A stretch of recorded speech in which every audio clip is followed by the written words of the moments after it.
G'day guys, how's it going? Zeppy here, and welcome to a very special video. Installing. Please stand by. The time has come to destroy GDI!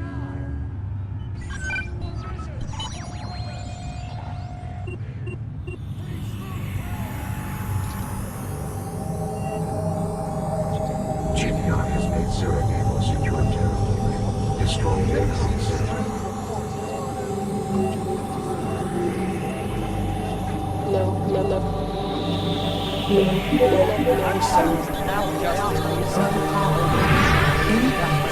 Knowledge model of full counterattack.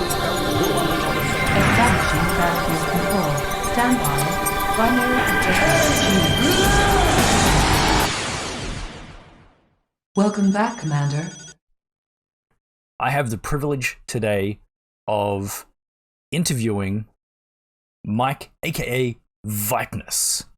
Welcome and thank you, Mike, for being here. I really appreciate it.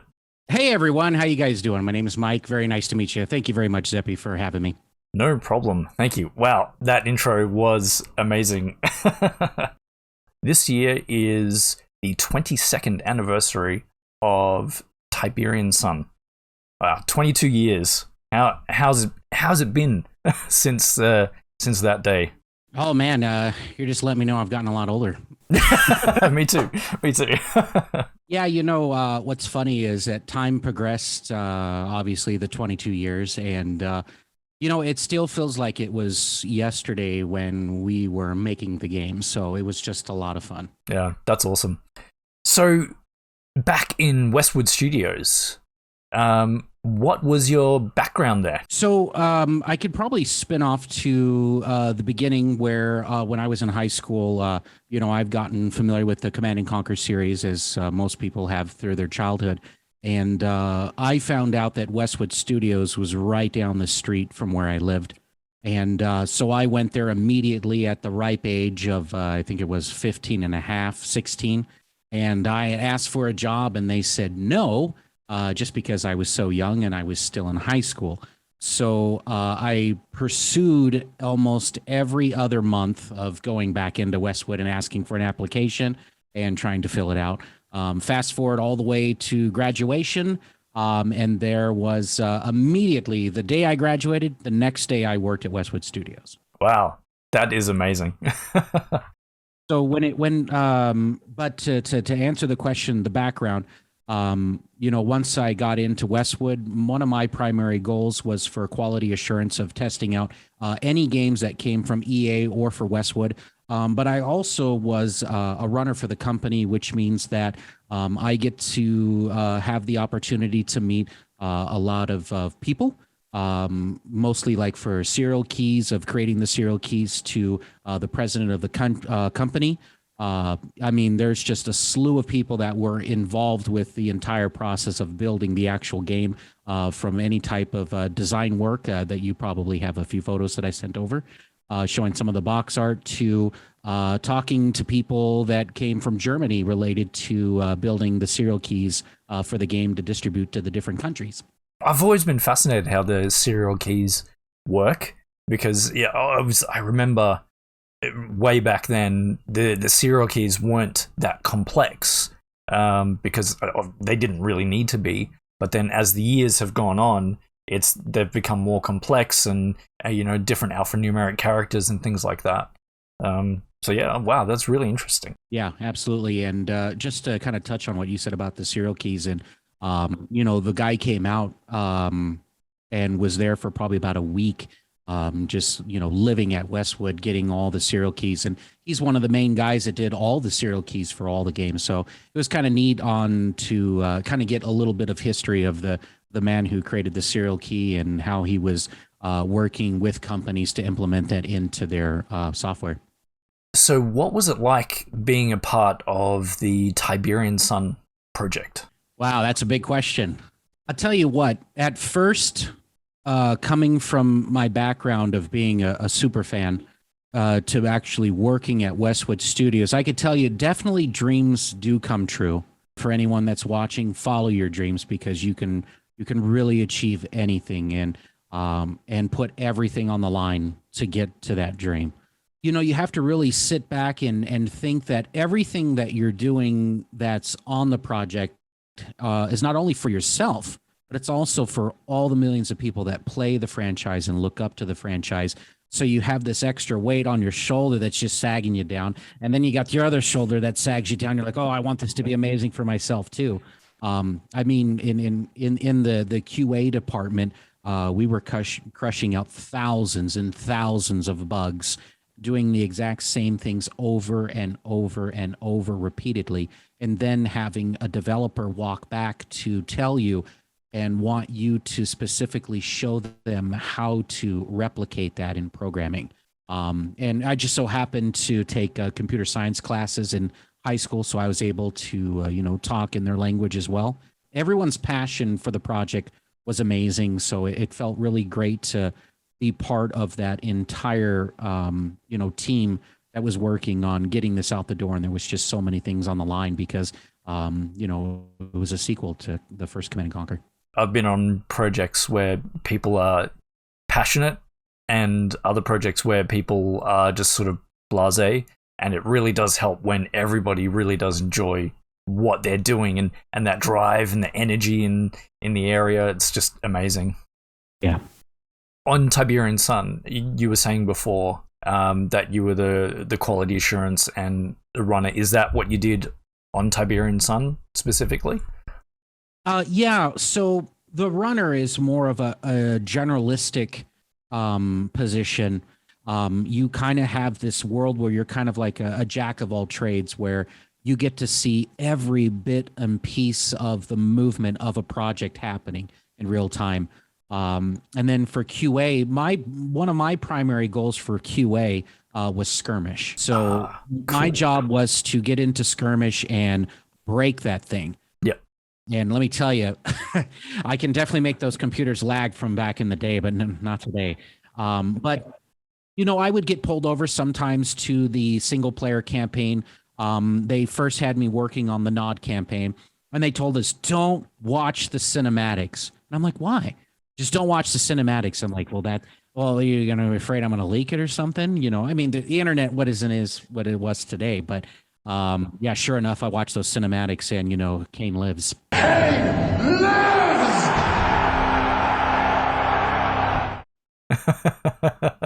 Kane does live. So how did you feel about the game's development overall and the results afterwards, especially being that quality assurance for the skirmish?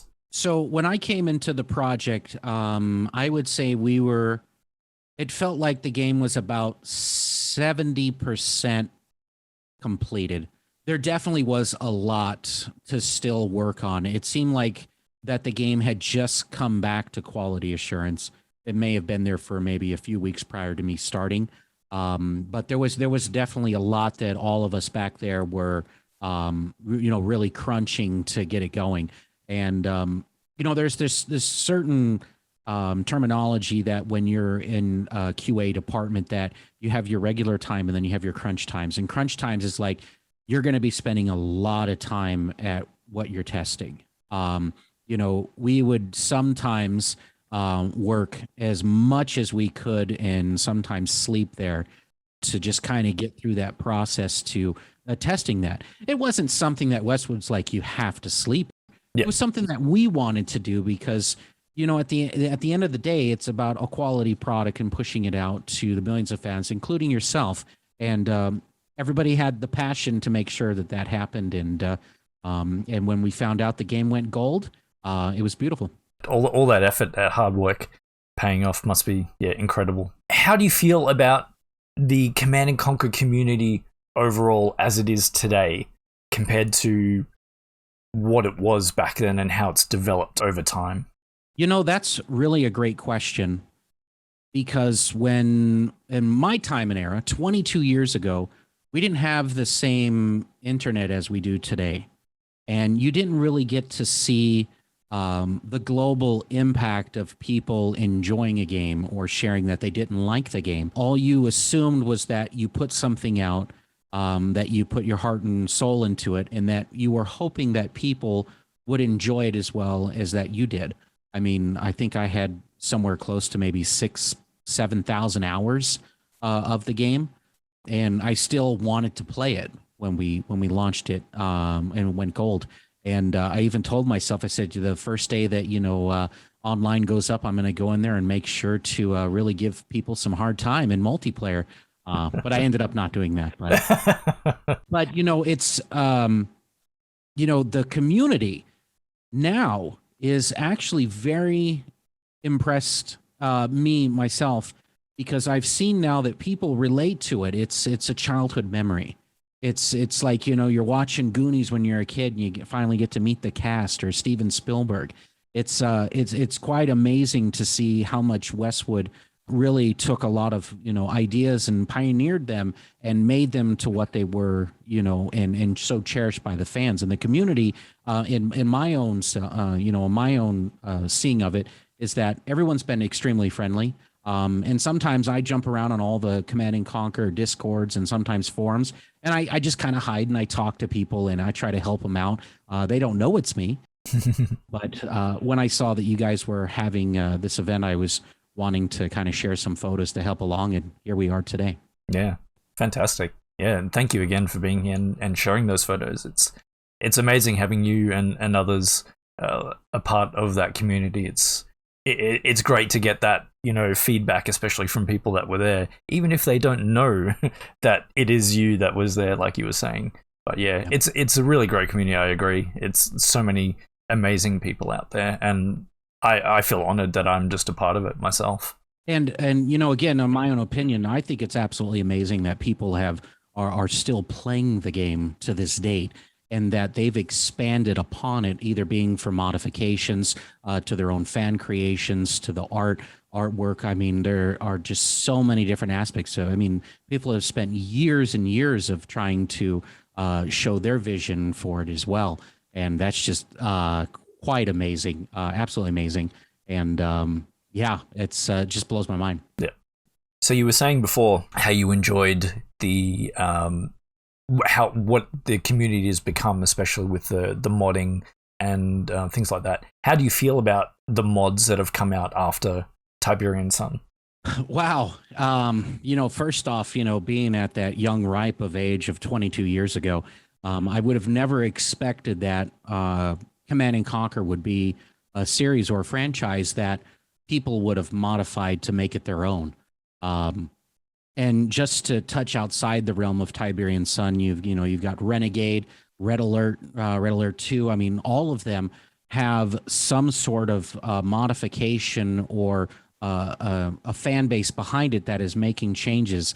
I mean, you've got Renegade X, for example. I'm staring at the original box art of a print for Command and Conquer Renegade on my wall. It's just absolutely incredible, and it just makes you feel really good that something that you really worked on is still continuing to this day to live in some sort of form, powered by the fans for the fans. Yeah, I agree. It's amazing. It's back in the day again. I'm not sure, 22 years ago, maybe like 20 years ago, I wasn't a modder myself, or I didn't play the modifications, but I knew they were out there. And I thought it's incredible that someone would have that passion, that they can see the game as it is now and then either make it something else or make it to what they envisioned it to be. Just the ability that's out there and that people are a fan of that too is incredible. It's just amazing. So I guess I don't really need to ask this question given our positions, but nod or GDI? Oh, I would definitely say nod. So we'll stay there. Look, I mean, I love GDI. I love nod. But I think what really kind of brought me into the franchise was this ultimate villain. A villain that on the outside looked to be this praise of, the Tiberium, and people just fell in love with that, of how he approached it, and, peace through power, is the ultimate thing at the end. And so I love Nod. I've always been Nod. I love GDI, and but Nod's my true core. Me too. Kane lives. Yes. Peace through power. Peace through power. Working back, or thinking back then to those days, what are some of the best stories or the craziest moments that you can remember that you were a part of? So I will never forget my time at Westwood before EA acquired and shut down the studio. However, there were a lot of really, really, really crazy moments that stood out, and I want people to take this with a grain of salt, that these are my opinions. One of them was the acquiring of the studio through EA. Yep. And being the one that was, running for the company, I got to see slowly how EA was taking office by office and putting notes on the door saying, official EA, keep out. And that was a little sad. But that's what business is like, is that when somebody buys an asset that they slowly take over processes before they acquire the entire company. So as a fan, it was a little scary to see. You're like, man, am I going to be out of a job? What's going to happen to the Command and Conquer franchise? So I would say that was a really, really crazy moment that happened to me personally. But however, the higher ups, everything worked out the way it did, and everything remained the same on the EA side, and on the remaster project, which thank goodness for Petroglyph Gaming for bringing that back out. And as you're probably aware, I mean, about 80% of the original staff from Westwood went to Petroglyph. Yeah. And one of my true heroes, Mike Legg, I mean, even when I was in high school, I would call him and talk to him on the phone, and he did not have to pick up the phone for me. I didn't even work there, but he would pick up the phone and talk to me for 20, 25 minutes. And we would just talk about random stuff that, about game design, game programming, and just things to kind of, keep that passion going to want to work for a video game company. And that really meant a lot to me. And we still speak to this day. And he's one of definitely my one-time heroes of all time for any type of game developer, is my buddy Mike. And if he's watching, hey, appreciate everything that you did for me when I was a kid. Really meant a lot to me. So best stories. So I got a couple of them. Yep. We did have, as you know, a slew of casts that came onto the project. However, the one that stands out to me the most was Robin Williams. Robin Williams came to Westwood Studios to have a studio tour, and he came back to quality assurance and really honed in with all of us. So we were told, like, don't interact with Mr. Williams, just do your thing, etc. But how could you not? Exactly. Williams, right? Number one, bless his soul, rest in peace. He was a gamer at heart. Yeah. So he knew the people that were back there were constantly playing and playing and playing. So he was super extremely friendly, sat down with us, played the game, talked to us, and and signed autographs. I got one for my dad, and super cool guy. We got to meet his children as well. Oh, wow. So Zelda was there. So I mean, like, super itty bitty tiny. And she recently did a Twitch stream where she was doing a donation, and I jumped on there and said, hey, do you remember the time you went to Westwood Studios? I was there, and I got to, talk with you and play games with you. And she was like, I remember you. So that was kind of cool to, that's amazing, to really see, him there. Some of the best stories, again, I had gotten the opportunity to sit with Brett Sperry, who was at the time the president of Westwood Studios. And he went into a lot of what Command and Conquer was supposed to be, and the stories and the sequels and the prequels that we still have not seen to this day, and shared the stories of how it was and asked me what I thought, and even shared some other assets that, Westwood was going to put out, but never did. Now, can I discuss those? No, I can't, unfortunately. When a company comes in and acquires a company, they also acquire the knowledge of that company. Yes. Will we ever see any of those projects? Maybe. We might one day. But as you guys know, there are other stuff to it. it just makes sense to continue the franchise. And I do hope they continue to bring out new and exciting Command and Conquer adventures to everyone. Definitely. I love the franchise and where it's gone so far. It's amazing, and I hope they continue to. So did you want to go through some of the pictures that you shared? Absolutely. Thank you again for sharing these pictures with us. They are incredible to see. Have a little insight into Westwood Studios back in the day. So when you entered Westwood, this was the front desk reception. I was very familiar with this because I would go in there all the time when I was, before I graduated, and get to come right up here every day and be like, "Hey, can I have an application, please?" And they're just like shaking their head, right? And in this case, Tiberian Sun was on the wall there, and any game that they were marketing at the time or coming out would also be on the wall there as well. So this is actually quality assurance. So that's a quality assurance area. Okay, cool. Yep. So what you're looking at, that door in the background is where you would enter into the large warehouse where we were all at. And you can see there that on the right, that's Glenn Sperry. That's Brett Sperry's brother. So he was the director for quality assurance at the time. And I believe he's looking at Michael Smith's passport. And Michael was very excited because I believe this was the point where they were going to go gold for Tiberian Sun. Wow. And so the entire process of the CDs, I believe, was in Germany, I think. It's been a really long time, and I could be wrong, but I remember they were taking a picture, and I wanted to, capture that history. One thing to note on this picture here, you can see some of the Nintendo 64 stacked up there on the back cabinet. Yeah, on top of the cabinet. Units. And all the units that we had back there, from PlayStations to Nintendos, they were all modded because the CDs, they would burn off the CDs and then just bring them right to us.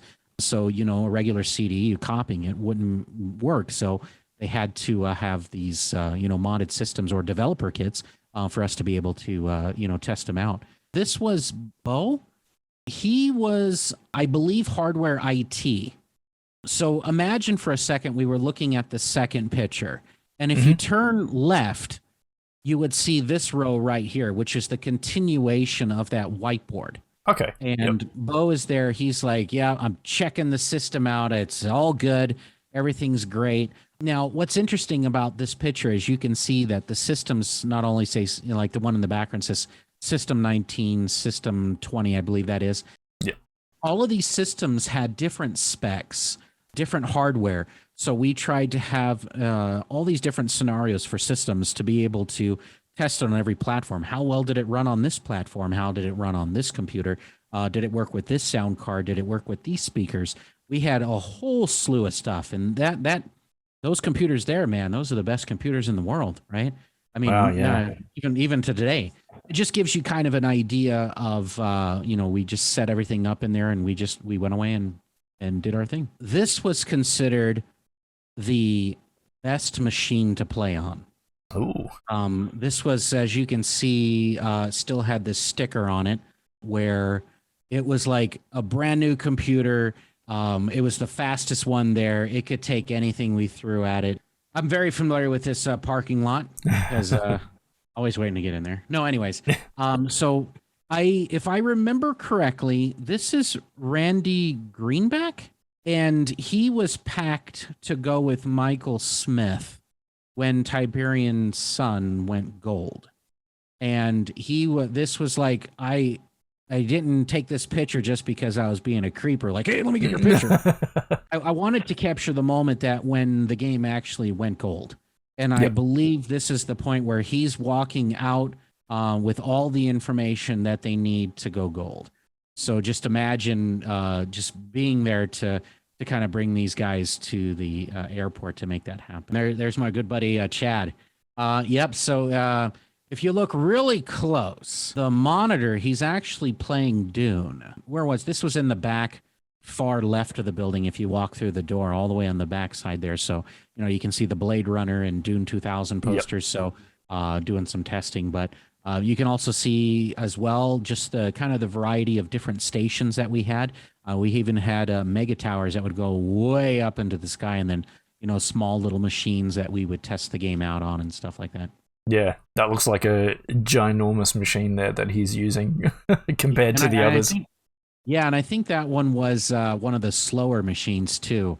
Okay. So no, you notice it doesn't look like anybody's been on that machine for quite some time. Yeah, exactly. Who is this devilish handsome person right there? Oh no, that's me. So that was I was going around taking all the pictures, and they're like, "Well, why aren't you taking a picture of yourself?" And this is pre-influencer, pre-selfies. Yeah, pre-selfies. So I was like, "Sure, I'll take a picture." So I mean, I think I still kind of still got the same facial feature stuff, but was a lot skinnier back then, and doing that 90s gold like trims and stuff like that. Frosted tips. Yeah, frosted tips. I did that too. Yep. Yep. And then you'll notice I've got the surrender is not an option. Yes. Red alert t-shirt on. Yeah. So that was my system number 21. It was a fairly good rig. Looked like that's the first mission of the Nod campaign. And you can see a little bit on the wall there that some like modem, different type of test, initial Nod solo, testing out internet, network skirmish, everything like that. So gives you a little bit more. So I was near the wall, just kind of like, but everybody had plenty of room in there, And this was the first time we kind of got to see Tiberian Sun in one of the, I think that was PC Gamer. Wow. Back in the day. Yep. So that was we were like, oh, this is great. So this is my hero, Mr. Mike Legg. So I captured this picture. Man, this is gonna sound so weird. No. Go on. So this is where some of the guys were really wanting Capriotti's. I said, let's do it. Capriotti's, if you've never heard of it, look it up. They make a sandwich called the Bobby. It's literally Thanksgiving in a sandwich. Ooh. This thing could put you to sleep. And that's what they wanted. So I went to Capriotti's. Now, how Las Vegas is shaped, we live in a bowl, right? Mm-hmm. And this day that this happened was one of the most significant rainfalls Vegas ever received. It took me 2.5 hours to travel 4 miles to pick these subs and bring them back. Oh, jeez. And this picture was me delivering the Capriati sub to Mr. Michael Legg and giving it to him. I said, Mike, you just got to make the funniest face ever, and I got to get a picture of this. And boy, didn't he deliver! He is probably one of the best guys I've ever met when it comes to anything game development. Totally down to earth, and this is the guy that would take my phone calls almost every other week from my basically freshman year all the way to senior year. Now, and always picked him up. Sometimes he didn't. I'd understand, but yeah, that's the guy. He's so cool. I understand you have a very special photo that you wanted to share as well. Now that I have told the story, but I wanted to introduce a different side of Kane, known Mr. Joe Kukan himself. Very familiar. Yes. That's Mr. Joe Kukan himself. And this was when I brought him his sandwich, and I'm like, I'm so sorry. He goes, oh, you didn't even have to do this. And I said, you know what? Can you give me your most sinister Kane look? and just give it to me. And he was like, yeah. So that's the picture that I captured. That's incredible. Yep. And just all the guys just having a blast in there. And that just goes to show you how everybody was at Westwood. Everybody was so friendly, willing to go out of the way just to make somebody else happy. And anymore right there, Joe himself just showing the Kane look to a Capriati sandwich. It was amazing. Yeah. Sinister Kane sandwich. Yeah. Did you have anything final that you wanted to say? First, I would love to just give kind of a big shout out to everybody in my life that worked with me at Westwood. It was a great honor to work there and to be part of that history. And then to everybody that still says, wow, Command and Conquer, and you're like, yeah, I worked on that. You know how many hours I got on that thing, you know. But it's still it's kind of amazing to see where it's at today, and I do hope that they continue to keep expanding on the Command and Conquer franchise in the way the fans want. And I think that what we've seen in the past few years with the remastered collection, that the EA was doing the right thing and reaching directly out to the fans, because ultimately it's about the fans, not what the company should put out nowadays. And but you still get your developer, you know, your credit, like, oh, check out this new feature. But you know, your fans are your number one people, and I think everybody, you know, everything that I've said today is, you know, in my own opinion, but I think a lot of people share that same vision, that it was so great to work there and work with everybody, and it's so great to see everyone still doing what they do best in life. And I thank everybody for, you know, allowing this interview to happen, and hopefully I've gotten a lot of things unlocked that you guys have never seen before at Westwood. Make sure, guys, to send a lot of love over to Petroglyph. That's where my buddy Mike is. And they do an amazing job, especially on the remastered Command and Conquer. And here's to hoping for remastered collection number 2, if you know what I mean. Yes, please. I did not say anything, I promise. I got my hands up. So, I mean, do you think they're making it? Ooh, I would love for them to make it. Red Alert 2, my favorite Command and Conquer game in the series, remastered. Ooh, that would be amazing. I wonder. I mean, was the first one a success? Oh, yeah. And if it was, would you want to make a sequel? Yeah. And would I get to return to Petroglyph to quality test it? Yep. I've been to Petroglyph, so no, I'm just kidding. I don't know, but I would hope that they would definitely bring it out. I think we might see it. Thank you again for the interview and the insight into everything that went on. I really appreciate it, and yeah, I think this is very special for myself and for all the fans of the Command and Conquer series for the Tiberian Sun 22nd anniversary. So it's been amazing talking with you, and a pleasure. Yeah, no problem. Thanks again, and yeah, I can't wait to watch it with the family. Thank you guys so much for watching. I hope you enjoyed the interview. Remember to check out VipeNess. All his socials are in the description below. As always, remember to fang us one of these ones. Hit that subscribe button down below, and I'll catch you guys next time.